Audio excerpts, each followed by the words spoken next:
안녕하세요. 영어치 영선생입니다. 오늘은 호주 은행 얘기 좀 해드릴까요?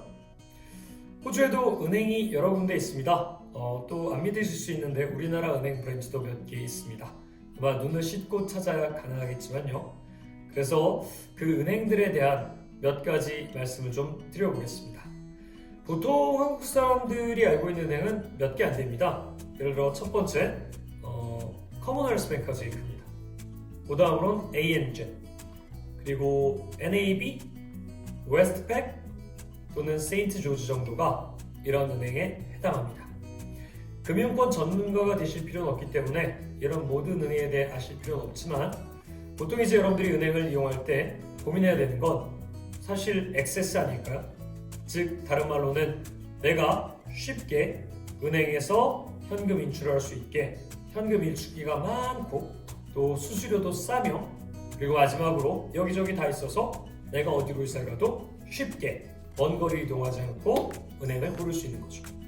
그렇게 본다면 두 개의 은행이 가장 추천 가능한 은행입니다. 하나는 커먼웰스죠. 다른 하나는 여러분들 ANZ입니다. 커먼웰스는 여러분들 말 그대로 영국령입니다. 영국. 그래서 영국에서 해가 지지 않는 나라로 불릴 때 자기 나라와 자기 나라가 정복한 나라들을 모두 통틀어서 커먼웰스 국가라고 불렀습니다. 말 그대로 우리 다 같이 잘 살자. 커먼웰스. 흔한 부족, 공통의 부. 그런 일종의 캐치프레이즈로 만들어졌던 것을 기반으로 한 은행입니다. 그래서 굉장히 크고 영국 베이스의 은행이죠. 그래서 굉장히 많은 브랜치를 가지고 있고요.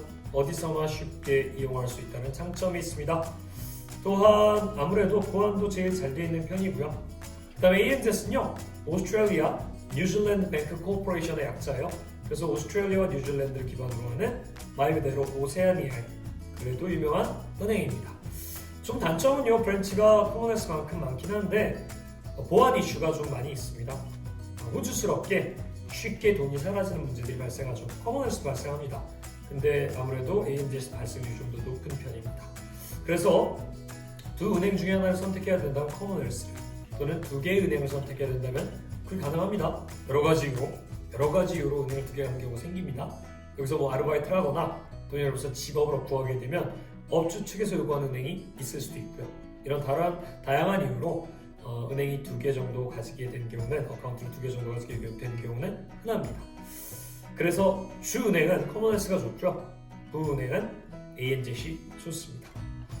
그래서 여러분들 은행을 이렇게 설정을 해두고 은행에서 돈을 받고 또 은행에다가 돈을 집어넣고 하는 행위들을 하시면서 여러분들이 어느 정도 돈을 안전하게 보관할 수 있을 겁니다. 여기서 쉐어를 하거나 또는 여러분들 렌트를 하다 보면 아주 빈번히 발생하는 일 중에 하나가 도둑입니다. 그리고 또 그런 돈을 잃어버리거나 귀중품을 잃어버리는 사건이 발생할 때 같이 사는 사람들끼리 참 안 좋은 마음을 경험하게 되죠. 그래서 은행에다가 돈을 넣어두고 필요할 때 카드로 쓰는 게 가장 마음 편한 일입니다. 캐시보다는 요즘은 카드죠. 자, 그러면 이게 전부일까요? 아닙니다. 몇 가지 더 조언드릴 게 있습니다. 호주도 한국처럼 돈을 여러분들 디파짓을 할 수 있을까요? 은행에 가지 않고. 왜? 영어를 해야 되니까. 좀 부담스럽죠? 그렇습니다. 그래서 텔러머신, 다른 말로 현금 인출기에 호주도 한국처럼 돈을 집어넣을 수 있는데 이놈이 에러가 많습니다. 이게 사실 호주 돈의 장점이 플라스틱인데요. 플라스틱이기 때문에 빨래를 한다거나 이랬을 때 손상률이 적어요. 그런데 여기 여담으로는 이 돈이 또 한국 조폐공사에서 만드는 돈이죠. 근데 왜 우리나라는 플라스틱 지폐를 쓰지 않을까요? 그렇게 좋은 점이 있는데 그리고 우리나라가 만들어서 호주에 수출하는 건데 가장 커다란 이유가 이 기계상의 오류 때문입니다. 종이는 실제 두 개가 붙어서 떨어지지 않는 경우가 거의 없다고 해요. 그런데 이 플라스틱 같은 경우에는 떨어지지 않는 경우가 간혹가다 발생하는 거죠.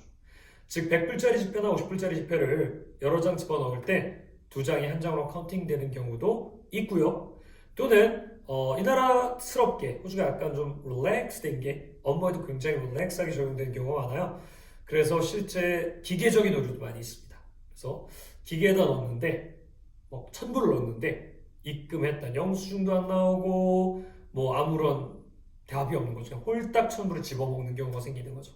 그래서 이로 인해서 엄청나게 스트레스 받는 경우 또한 발생하기도 합니다.